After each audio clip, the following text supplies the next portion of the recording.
I just, I just, I just speak my peace, keep my peace. Clearly, I watched too much TV and watched too much movies because I wanted this introduction to be dramatic as hell, and I hope that I accomplished that.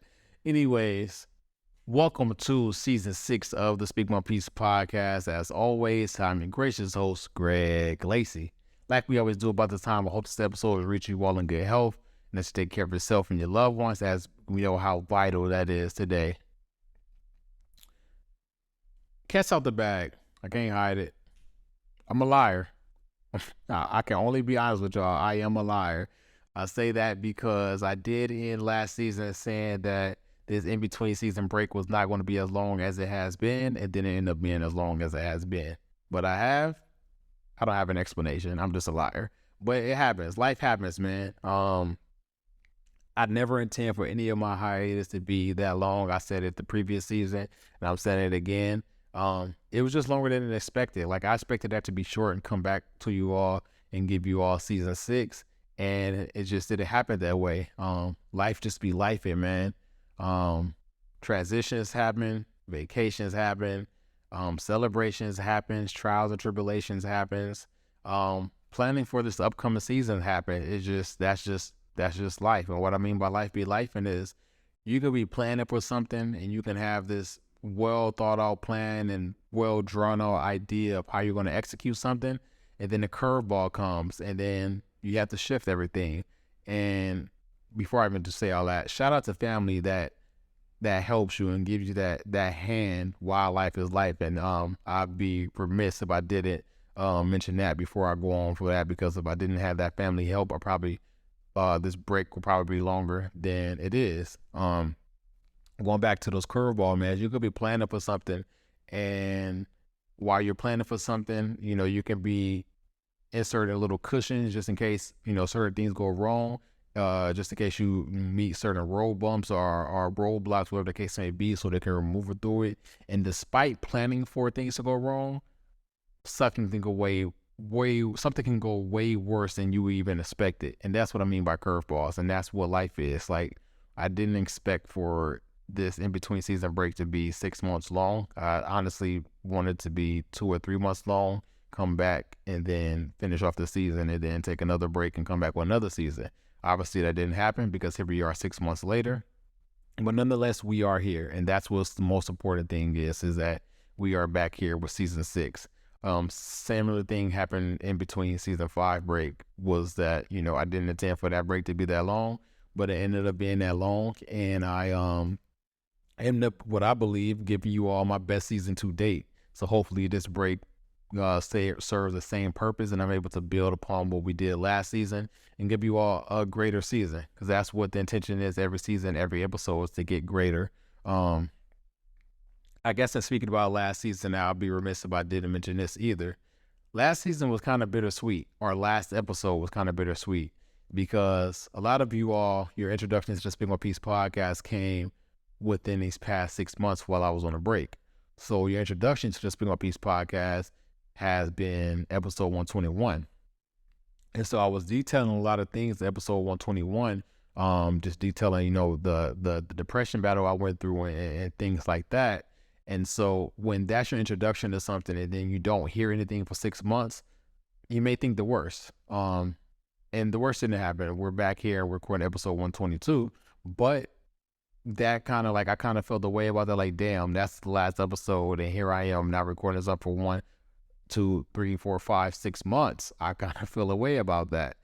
So that was kind of bittersweet. And what I mean by bittersweet, it was like, it's great that I was able to detail that and share that thing on my podcast, on my platform, but I felt terrible that some people just hadn't heard from me in so long and they don't know what was up. While I'm saying that, I guess I should plug my Instagram platform. Please follow me at Speak My Peace Pod on Instagram. That is our only social media handle we have at the moment, is the Instagram. So follow me at Speak My Peace Pod, just so they can keep up to date with stuff outside of me releasing podcast episodes.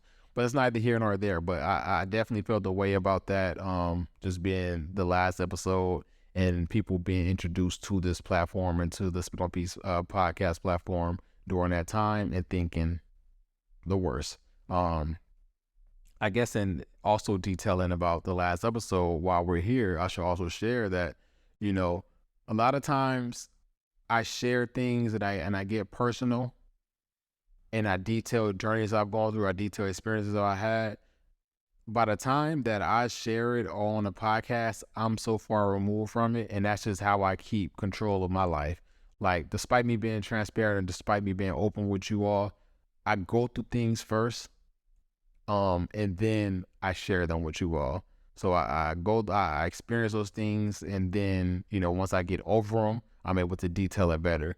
I don't share it in the moment that I'm dealing with them, because I feel like if I did that, I would give you all too much of my life. Like, I gotta keep a part of me, despite me being so transparent with y'all. And that's how I do it. I go through certain things, and then, let's say 6 or 7 months later, if I feel like detailing that journey or detailing that experience, then I will detail that experience. So by the time that I recorded that episode, I was definitely 6 months past whatever I was detailing or whatever I had dealt with by the time. And so give it that I was 6 months past that, and then we have a 6 months break. That's a year since I feel like that I dealt with whatever I was speaking about. And I say all that to say that that's just how I keep my sanity. That's how I just keep my quote unquote privacy, without, feeling like I'm sharing too much. Because for those of you who don't know me outside of this podcast, like, I'm a very private person. I don't share too much of myself on social media. I don't share too much of myself in media. I don't share too much of myself in conversations with people who I'm not close with. That's just how I just keep control of my life and not give away too much of myself. Because if you do too much of that, people will use that type of information, having that type of knowledge of you, to their betterment. And that's just how I protect myself. It could be insecurity or whatever the case it may be, but that's just how I protect myself. Also getting back into the last episode and talking about that journey and speaking about the topics I was speaking about, I had gone through that season or gone through that depression at that time. And I kind of said that I got over it, but I didn't really detail how I got over it. In that episode, I don't think so. I'm going to list out a couple of tools that I used to cope with or get through it at that time, so that, you may be going through it at the current moment, and you may want to use one of these tools or use one of these exercises to help you get over it. So the most important thing I did, and the most important thing that I found during that time, was honestly talking to my mom. A mother's love, a mother's care is second to none, and a mother's intuition is also second to none. So, I was going through what I was going through, and I didn't detail it with my siblings, didn't detail it with my parents. I was just soaking in whatever I was going through. And during that time, me and my mom, we talked a lot. She, to come by and check up on me. And that helped me, just having that outlet, having someone to talk to, knowing that someone cared for me, knowing that I had to get through what I was going through, because there was people that were rooting for me and cared for me to get through what I was going through. So that was a motivation enough. That was the number one thing that really helped me get through all that. Another one of the things that helped was therapy. I was still, active on my therapy sessions during there. So having that unbiased opinion and sharing, what I was going through with someone, and hearing professional opinion of, what I was dealing with, how to get over it, things, different exercises I can use to cope with that if it was to come up at another time, different things like that. That also really helped me. One of those exercises that was recommended to me that helped a lot was journaling. I've never journaled before in my life. And during this time, journaling has served as such a great outlet. Mind you, I was still recording podcast episodes during this time, so I still had an outlet to speak my piece on certain things. But journaling gave me a whole new outlet that I'd never experienced before. I think it's detailed, or it's called something when you see something written out that it does for your like endorphins or it does for your mind. And whatever that thing is called, I don't know why I can't think of it right now, is what journaling did for me. It also held me accountable. Like, it's one thing to be going through something and that thing just to be living in your head and driving you crazy because you can't get it out of your head, and you're trying to find solutions, and you're trying to find how to cope, and you're trying to find how to make it less severe. And that thing just living in your head can drive you crazy because it literally just ideas just bounce around your mind and they're trying to get out. I don't know if any of you all saw SpongeBob, but it's like that SpongeBob episode when SpongeBob is inside his head and his Nick's just running around and setting things on fire. That's literally best describe, what I was going through during that time. It was just like pandemonium in my head and I couldn't get those things out.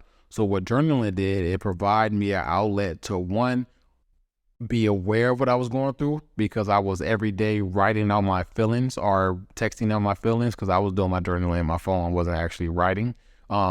But I was actually typing out my feelings. And so I was aware of what I was going through and how I was dealing with them and how they were making me feel, but also was being very honest with myself. Like, I don't feel too good today. I did this and it didn't serve its purpose, or I saw this and it made me feel a certain way, or I had this conversation that made me feel a certain way, or I woke up and I was feeling like this, or I'm going to sleep now and I feel like this. Just seeing those type of things being written out, but also getting it out of my head, it serves a great purpose for me, because now I'm more aware. I'm not, if you don't get those things out of your head, another thing it can do for you is create this false conception in your mind that you're not actually dealing with what you're dealing with, because you're not letting it out of your head. So for one, you're not being truthful with yourself for what you're dealing with, but you're also not letting other people know. And so it's easy to hide and mask those things. And so when you're getting it out and you're writing it out, you're being truthful with yourself, you're being honest, and you're also becoming more aware of what you're dealing with, so you know how to cope with it. So journaling was like one of my favorite things to do in between that time. Another tool I used and found during this time was meditation. Meditation is so great. I was doing it every single day. I don't do it as often now, but I do find time to still do it. And meditation was so great for me because, as I detailed in previous episodes, like, I deal with anxiety, and my anxiety is questioning everything, having questions about every single thing in my life, not being sure about certain things, dealing with a bunch of different things in my mind, my mind running 1,000 miles per minute. And what meditation did for me is it just sat me down, figuratively and literally. It just sat me down. It forced me to be one with myself, and it forced me just to focus on the present. And me discovering meditation during that time was critical, because it really just blocked out all the noise. And I've never had that type of exercise before. Like, I play sports, so a lot of people say sports my sanctuary. I don't think about everything else that's going on. Sports kind of serve that purpose for me, but it's like I'm not playing competitive sports at this age. I'm working 8-9 hours a day, so I don't have that outlet that I did when I was 13, 14, 15 years old. Some people use music, they drown in music. And I was doing that as well. But it really was meditation that did it for me, because for one, it was teaching me exercises on, one, how to block out those things, but also how to just be present in the moment. Don't worry about what happened yesterday. Don't worry about what's going to happen in an hour. Don't worry about what's happening tomorrow. Focus on the here and now. Focus on your breathing. Focus on what you're allowing in your mind. Focus on those recurrent thoughts that's coming to your mind. And this is how you block them. And so discovering meditation during that time was so critical, because it's helping me in my life now, even though I'm not going through it. Another tool that I found during that time, but I kept during that time, was working out. When I first was going through that season of depression, man, I didn't even want to work out. And I'm a person, I'm easily self-motivated. So I don't need, to see something and say, oh, let me get up and go work out, or, oh man, I'm getting out of shape. And I see somebody that's in shape and I go work out. It's like, bro, I just talk to myself, hey, you got to wake up in the morning, get up at 5:30, get up at 6, go run, go to the gym, wherever the case may be. And that has been my life for the past 15 years of my life. But during this time, it was kind of hard to find that motivation to get up and work out. And that was probably one of the most difficult things ever in my life, because I'm not that person. Like, I get up and I work out 4 or 5 times a week, maybe 5 to 6 times a week, actually. So it's just something, it's not even, for me, it's a routine now. It's not even like the thing that I think about. It's like, I know I got to work up. I know I got to wake up and I got to work out. If I don't wake up and work out, it affects the rest of my day. So for me to not have that motivation to do that during that time, it was mind blowing, because I was like, couldn't figure out like, why the hell am I just sitting in this bed? Why I'm like, because I was still waking up at the time that I would wake up to work out, but I just wasn't getting out of the bed, and I couldn't figure out like, why the hell don't I have the motivation to get out this bed and go to the gym or go run, wherever the case it may be. And so that was difficult. But once I was, picked up these other exercises and became aware of like what I was dealing with, then I found the motivation to get up and work out again. And once I found that motivation to do that, man, it was my sanctuary, as I just said, as sports is. Because again, the endorphins you get from working out, the progress you see, it motivates you to keep going and motivates you to get better. And so, those 2 or 3 hours I use for working out, I'm blocking out everything, and I'm focusing on channeling all my aggression on this run. I'm channeling all my aggression on lifting these weights. I'm channeling all my aggression on these ab workouts, whatever the case it may be. And it's bettering me because I'm dealing with all that stuff, and I'm trying to get rid of all that stuff and get rid of all that negativity. So working out it was difficult in the beginning, but it ended up coming back around tenfold and serving its purpose. The last thing, traveling. I'm a person, I travel often, whether that's domestically, whether that's internationally. I guess not really internationally, quote unquote, because I really just go to the Caribbean. I go to different islands in the Caribbean. But just traveling, man. Getting out, seeing new places. Like, I'm the type of person, I don't want to be sitting still for too long. Like, I don't want to be in one spot for more than 3 months. I got to go see something. I got to go see people. I got to go taste certain foods. I got to go, see these beautiful waters and different things like that. And so during that time, I was also traveling, just getting out and seeing new places and new horizons and stuff. And so that helped me. Despite me feeling that way, despite me feeling depressed, whatever the case it may be, I was still getting out and seeing new things and new atmosphere, new environments, and breathing new airs. And so that helped me as well, just to get my mind out of that funk that I was feeling during that time. And I share all that to say, I say all that to say, there's this common misconception of having to mask your feelings to appear strong, especially for men, especially for Black men. Like, I'll tell you all right now, I'm that quote unquote strong friend. The person who is unscathed by things, the person who don't share, too much of emotions, emotionally unavailable for the most part, and just get through things. I meet a lot of things with aggression, or have met a lot of things with aggression, and that's just who I have been for most of my life. That's who my personality has been. And despite all that, I had this season of depression, and you can still be depressed. You can still go through those things and still be strong. Like, being vulnerable is okay. Black men, being vulnerable is okay. Everybody being vulnerable is okay. I'm speaking of Black men because I know that the tropes that, we deal with, like, you can't show your feelings, you can't show your emotions, that makes you weak. That's not true. If you want to test me, you want to find out, then I'm here to be that testing subject. I'm gonna tell you all that I went through that depression and I got over it, and I'm stronger because of it.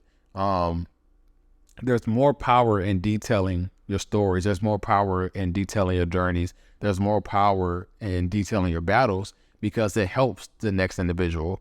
Like we say, each one teach one. How are you going to teach someone if you're not being truthful with what you're going through? You're not being truthful with what you're dealing with.